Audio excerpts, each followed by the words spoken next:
Hi guys, അപ്പോൾ നമ്മുടെ ഏവിയേഷനെ പറ്റിയുള്ള സെക്കൻഡ് വീഡിയോ ആണിത്. സോ നേരത്തെ ഞാൻ അതിൻ്റെ പഠന രീതിയും കുറച്ച് ഫീനെ പറ്റി വലിയ കാര്യമായിട്ട് പറഞ്ഞില്ലെങ്കിലും അതിൻ്റെ ഒരു പ്ലേസ്മെൻറ്റും കാര്യങ്ങളൊക്കെയാണ് പറഞ്ഞത്. എങ്ങനെയാണ് പ്ലസ് ടു കഴിഞ്ഞവർക്ക് ഡിഗ്രി കഴിഞ്ഞവർക്ക് എന്നൊക്കെയാണ് പറഞ്ഞത്. സോ ഇനി ഞാൻ വന്നിട്ട് ഇതിൻ്റെ ഏറ്റവും വലിയ നെഗറ്റീവ് ആയിട്ടുള്ള ഒരു സൈഡാണ് ഞാൻ പറയാൻ പോകുന്നത്, ക്യാബിൻ ക്രൂ ഇൻ്റർവ്യൂവിൻ്റെ.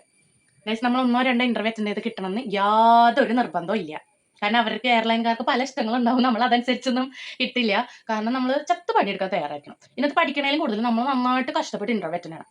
എവിടെ ഇൻ്റർവ്യൂ വന്നാലും ഇൻവിറ്റേഷൻ കിട്ടിയോ പോയി അറ്റൻഡ് ചെയ്തിട്ടുണ്ടാവും. വെറുതെ വീട്ടിലിരിക്കരുത്. എവിടെ ഇൻ്റർവ്യൂ വന്നാലും തിരിഞ്ഞറിഞ്ഞ് ഇൻ്റർവ്യൂ അറ്റൻഡ് ചെയ്തോളാം. അതാണ് ഏറ്റവും വലിയ കാര്യം. ഈ കോഴ്സ് തീർന്നാലും നിങ്ങൾ ഇൻ്റർവ്യൂ അറ്റൻഡ് ചെയ്യണത് നിർത്തരുത്. ഇനി ഇൻ്റർവ്യൂവിന് എങ്ങനെ അപ്ലൈ ചെയ്യാം? ഒരിക്കലും നിങ്ങൾ ഇതിന്റെ സ്കാമുകളിൽ പോയി പെടരുത്. കാരണം ഇത് കുറെ പേജുകളുണ്ട് ഇൻസ്റ്റാഗ്രാമിലൊക്കെ. ഈ എയർലൈൻ ഈസ് ഹയറിംഗ് എന്നൊക്കെ പറഞ്ഞിട്ടിടും.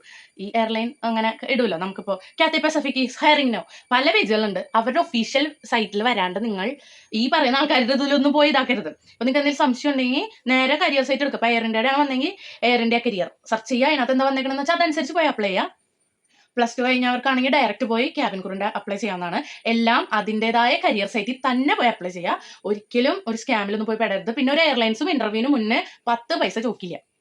അതുകൊണ്ട് മനസ്സിലാക്കുക. ഇന്റർവ്യൂ കഴിഞ്ഞ് ക്രാക്ക് ആയാൽ മാത്രം അവർ കാശ് കൊടുക്കാൻ പറയുള്ളൂ. അപ്പോൾ അങ്ങനത്തെ സ്കാമുകളൊന്നും പോയി പെടരുത്. അതൊക്കെ മെയിനായിട്ട് നമുക്ക് ഏവിയേഷൻ ഇഷ്ടപ്പെടുന്നവർക്ക് പറ്റുന്ന മണ്ടത്തരങ്ങളാണ്. പോസിറ്റീവ് എന്ന് പറഞ്ഞാൽ ഇതിനകത്ത് നിറച്ച് പോസിറ്റീവേ ഉള്ളൂ. നമുക്ക് ജോലി കിട്ടാതിരിക്കാൻ സാധ്യതയൊന്നുമില്ല ഏവിയേഷനിൽ.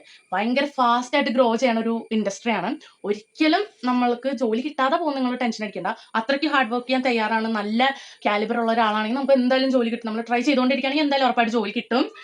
അതൊന്നും ഓർത്ത് ടെൻഷൻ അടിക്കണം. പിന്നെ ക്യാബിൻ ക്രൂ ആയുള്ള അലവൻസിനെ പറ്റി ഒന്നും ഞാൻ പറയണ്ടല്ലോ. നമ്മൾ ഇൻസ്റ്റയും യൂട്യൂബും പറഞ്ഞാൽ ക്യാബിൻ ക്രൂ ഇൻഫ്ലുവൻസേഴ്സ് മാത്രമല്ലേ ഉള്ളൂ. അപ്പോൾ അവർ പറയണ അറിയായിരിക്കും. ഞാനിതൊരു ക്യാബിൻ ക്രൂ ആകത്തോണ്ട് അങ്ങനത്തെ ഒരു കാര്യത്തെ പറ്റി ഞാൻ സംസാരിക്കുന്നില്ല. അപ്പോൾ ഇതാണ് ഏവിയേഷൻ്റെ ഒരു ബേസിക് ആയിട്ടുള്ള കാര്യം. പിന്നെ ഏവിയേഷൻ്റെ കോഴ്സ് ചെയ്യാനായിട്ട് അതൊരു മാൻഡേറ്ററി കോഴ്സ് അല്ല കേട്ടോ ഗൈസ്. നിങ്ങൾക്ക് ഇംഗ്ലീഷും ഹിന്ദി ഉണ്ടെങ്കിൽ ഡയറക്റ്റ് കരിയർ സൈറ്റിൽ പോവുക, അപ്ലൈ ചെയ്യുക. നല്ലൊരു CV ഉണ്ടാക്കുക, അപ്ലൈ ചെയ്യുക. പിന്നെ നിങ്ങൾക്ക് വേണ്ട കുറച്ച് ഡോക്യുമെന്റ്സ് എന്ന് പറഞ്ഞു കഴിഞ്ഞാൽ passport, pan card, Aadhaar card. ഇത് 3ഉം ഇല്ലാണ്ട് ഏവിയേഷൻ ഇതാക്കരുത്. കാരണം പ്ലസ് ടു കഴിഞ്ഞ് വരുന്ന പിള്ളേർക്ക് അറിയണ്ടാവില്ല പാൻ കാർഡൊന്നും വേണമെന്ന്. എനിക്കറിയില്ലായിരുന്നു സത്യമായിട്ടും. ഞാൻ പ്ലസ് ടു കഴിഞ്ഞ് അവിടെ ചെന്ന് ഒരു 3 മാസം കഴിഞ്ഞപ്പോഴാണ് പാൻ കാർഡ് വേണോ എന്ന് ഞാൻ അറിയണത്. എന്നിട്ടാണ് ഞാൻ പാൻ കാർഡിന് അപ്ലൈ ചെയ്തത്. എന്നിട്ട് 1 മാസം ഡിലേ വന്നു എനിക്ക് പാൻ കാർഡ് കിട്ടണം. അത്രയും നാളത്തെ ഇന്റർവ്യൂ ഞാൻ പാൻ കാർഡ് ഇല്ലാണ്ട് പേടിച്ച് ഇന്റർവ്യൂവിനെ കിട്ടില്ല. ദൈവമേ പാൻ കാർഡ് ഇല്ലല്ലോ എന്ന്.